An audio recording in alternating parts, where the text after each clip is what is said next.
Je voudrais rappeler aux collègues que notre combat de ce jour est une lutte contre l'invisibilisation de nos territoires. J'ai rappelé précédemment que ça a commencé avec la disparition de François. Ça a continué ensuite avec une tentative de nous faire disparaître du Parlement européen.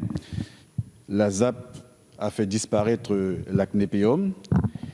Et aujourd'hui, dans ces différentes rédactions, nous avons le sentiment qu'il y a une entreprise de démolition, de destruction, de disparition, d'invisibilisation qui se serait mise en place, dont on ne connaît pas les raisons.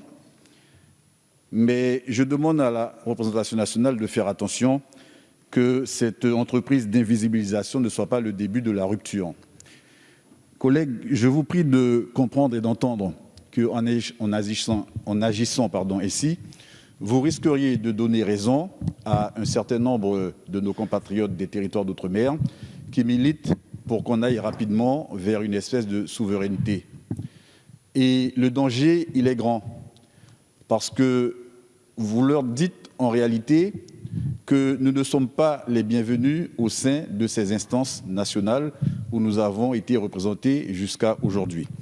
Alors, je comprends à travers les gestes que vous nous renvoyez que le message que je délivre ne passe pas correctement, mais c'est un message qui ne date pas d'aujourd'hui et nous ne cessons de le relancer, de le répéter à chaque fois que cela est nécessaire.